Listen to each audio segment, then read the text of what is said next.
ایک شخص نہایت مالدار تھا۔ اس کے پاس عیش و آرام کی دنیا کی ہر چیز موجود تھی اور آمدنی بھی بے حد تھی۔ بیوی تھی، بچے تھے، رشتہ دار تھے، لیکن وہ نہایت مغرور، بد مزاج اور نہایت بد رویہ ظالم آدمی تھا۔ اس کے ظلم و ستم کی وجہ سے اس کی بیوی مسلسل بیمار رہنے سے بیچاری وقت سے پہلے ہی گزر گئی تھی۔ اولادیں باپ کے ظالمانہ رویے سے تنگ آ کر دوسرے ممالک میں جا بسی تھیں۔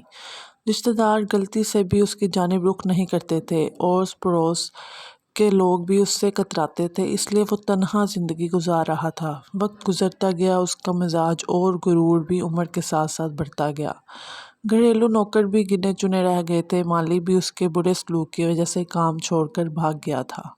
وہ خود ہی گرتے پڑتے باغیچے میں پائپ سے پانی ڈال کر پیڑوں پودوں کو بچانے کی کوشش کر رہا تھا۔ ایک روز ایک غریب بچہ کاغذ چنتے ہوئے اس کے عالیشان گھر کے شاندار دروازے کے سامنے پہنچا اور کاغذ اٹھانے لگا۔ برا اسے دیکھ کر چیخا، "ارے کیا کر رہا ہے؟ چل بھاگ یہاں سے۔" "کچھ نہیں کر رہا ہوں انکل۔ فالتو کاغذ پڑے ہیں، انہیں اٹھا رہا ہوں۔ مت اٹھا، چل بھاگ یہاں سے۔" "انکل خفا مت ہوئیے، کاغذ چھوڑ دیتا ہوں، مگر ذرا یہاں آنے کی تکلیف گوارا کریں۔" برا گیٹ پر آ کر گرجا، "کیا ہے انکل، اتنی زور سے مت چیخیں، آپ کا گلا خراب ہو جائے گا۔ دیکھیے میں غریب ماں باپ کا بچہ ہوں، فالتو کاغذ اور جھلیاں چن کر بیچ دیتا ہوں اور اس طرح ماں باپ کا ہاتھ بٹا دیتا ہوں۔ آپ مجھے غلط مت سمجھیے، میں آپ کی بھی مدد کرنا چاہتا ہوں۔" "میری مدد؟ تم میری کیا مدد کر سکتے ہو؟ آپ بہت برے ہیں انکل، آپ پیڑ پودوں کو پانی بھی ڈھنگ سے نہیں دے پا رہے ہیں۔ دیکھیے تھکان سے آپ کا جسم بھی کانپ رہا ہے۔ آپ اجازت دیں تو میں اندر آ کر پودوں کو پانی دے دیتا ہوں۔ آپ آرام سے بیٹھ کر دیکھتے رہیے۔" "ٹھیک ہے، چل اندر آ جا، مگر کوئی چالاکی اور شرارت نہیں کرنا، ورنہ میں پولیس کو فون کر کے بلا لوں گا۔"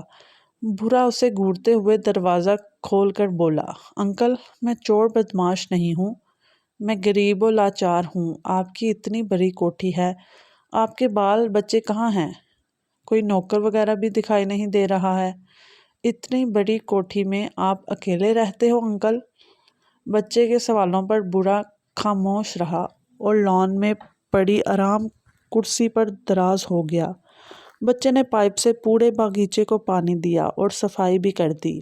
برا اسے لگن سے کام کرتے ہوئے دیکھتا رہا۔ کام ختم ہو گیا تو بچے نے خلوص سے کہا، "انکل لو، آپ کے باغیچے اور تمام گملوں میں پانی ڈال دیا ہے، تھوڑی بہت صفائی بھی کر دی ہے۔ آپ کو کام پسند آیا ہو تو مجھے اجازت دیجیے اور وہ باہر پڑے ہوئے کاغذ بھی لے جانے دیں۔" "نہیں، پہلے تم میرے ساتھ اندر چلو۔" بچہ خاموشی سے برے کے پیچھے پیچھے چل دیا۔ برا ایک کمرے میں داخل ہو کر رک گیا، جہاں ڈھیر سارے اخبار اور رسائل بے ترتیب پڑے ہوئے تھے۔ برا لڑکے سے مخاطب ہو کر بولا، "تم یہ سب لے کر جا سکتے ہو، سچ انکل؟" "ہاں، تم روزانہ اور تم جتنا وزن اٹھا سکتے ہو اخبار لے کر جانا، اور ہاں یہ روپے اپنے پاس رکھ لو، کل آتے وقت کسی ہوٹل سے کھانے کے لیے کچھ لیتے آنا۔ آؤ گے نا بیٹا؟"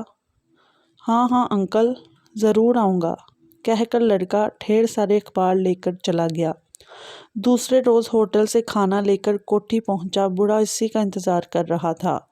لڑکے کو دیکھ کر برے کی بھانجیں کھل گئیں۔ برے نے خوب سیر ہو کر کھایا اور باقی بچا ہوا کھانا لڑکے کو دے دیا۔ لڑکے نے بہت سارے اخبار اٹھائے اور اجازت لے کر جانے لگا تو برا نے اسے روپے دیے اور کل پھر سے آنے کا کہا۔ لڑکا روز آتا، باغیچے میں پانی دیتا، اخبار کا بنڈل بناتا، برے کو کھانا کھلاتا، برتن دھو کر رکھتا، کمرے کی صفائی کر دیتا، برے سے مزیدار باتیں کرتا۔ برا اب اس لڑکے سے کافی مانوس ہو گیا تھا اور بھروسہ بھی کرنے لگا تھا۔ کبھی شفقت سے اس کے سر پر ہاتھ رکھ دیتا، کبھی اس کی پیٹھ تھپ تھپا دیتا۔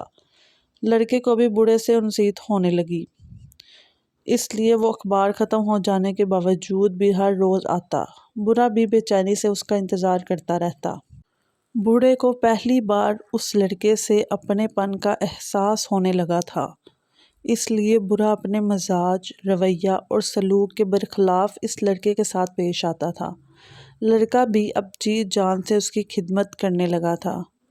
ایک روز برے نے لڑکے سے کہا، "تم اپنے والدین کو بھی یہاں لے کر آ جاؤ اور اس کوٹھی میں میرے ساتھ رہو، وہ لوگ بھی یہاں کام کریں، میں انہیں بھی اچھی تنخواہ دوں گا۔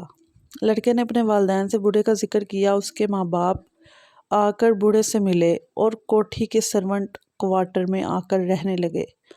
یہ پرائے لوگ ہی اب بوڑھے کے لیے سب کچھ تھے۔ ایک روز اچانک بوڑھے کی طبیعت خراب ہو گئی۔ وہ لوگ اسے لے کر ایک بڑے اسپتال گئے جہاں بوڑھے کا معقول علاج جاری ہو گیا۔ بوڑھے نے ڈاکٹر سے کہہ کر اپنے وکیل کو طلب کیا۔ وکیل آیا تو بوڑھے نے وکیل کو چند ہدایتیں دیں۔ وکیل تمام ہدایتوں کو ایک کاغذ پر نوٹ کر کے چلا گیا۔ 2-4 روز بعد وکیل پھر آیا، بوڑھے سے چند کاغذات پر دستخط لیے اور چلا گیا۔ ایک روز بوڑھے کو دواخانے میں دل کا شدید دورہ پڑا اور وہ انتقال کر گیا۔ ڈاکٹر نے وکیل کو خبر دی۔ وکیل فوراً اسپتال پہنچ گیا۔ دواخانے کا بل وغیرہ ادا کر کے بوڑھے کی لاش کو مردہ خانے میں رکھوا کر وکیل نے لوکل ٹی وی پر بوڑھے کی انتقال کی خبر چلوائی، اخبارات میں خبر چھپوائی۔